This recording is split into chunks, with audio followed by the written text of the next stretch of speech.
जलपाईगुड़ी नगरपालिका के वार्ड संख्या 20 के निवासी सभी लोगों के क्षेत्र में लंबे समय से चली आ रही बदहाली और अव्यवस्था के खिलाफ एकजुट होने का आह्वान करते हैं। रोड दो वोट लो जलपाईगुड़ी में नगरपालिका के वार्ड संख्या 20 के निवासी सभी लोगों से क्षेत्र में लंबे समय से चली आ रही बदहाली और अविकसितता के खिलाफ एकजुट होने का आह्वान करते हैं। क्षेत्र के निवासी 5 नंबर घुंचे से सिंगोबारी तक जर्जर सड़क की मरम्मत की मांग को लेकर विरोध प्रदर्शन कर रहे हैं। আমাদের অবরোধ ঠিক না, আমরা আগামী 26-এর যে বিধানসভা নির্বাচন আছে সেখানে আমরা অংশগ্রহণ করতে চাইছি না, মানে আমরা ভোটদান থেকে বিরত থাকতে চাইছি। এর পেছনে দীর্ঘ কাহিনী আছে, অবহেলা রয়েছে দীর্ঘদিনের। একটু পেছনে ফিরে গেলে আমাদের মূল আন্দোলন হচ্ছে আমাদের এই রাস্তা এবং ড্রেন নিয়ে।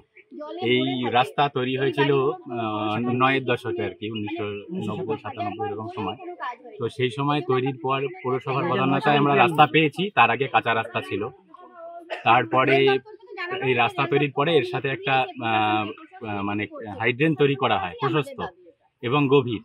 সেই হাইড্রেন তৈরির উদ্দেশ্য ছিল শহরের প্লাবনের অতিরিক্ত জল, জমা জল এদিক দিয়ে নিয়ে পাঙ্গা নদীতে ফেলবে। তো ভালো পরিকল্পনা, কিন্তু পরবর্তীতে দেখা গেল এই জল উল্টো দিকে যাচ্ছে, শহরমুখী হচ্ছে।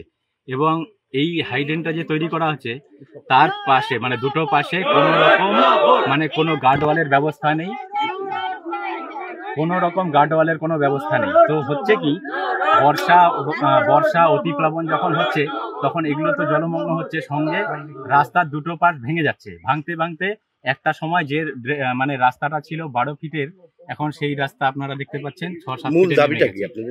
এবার আমরা চাইছি যে রেল আমাদেরকে ভার্বালি পারমিশন দিয়েছে এবং সবাই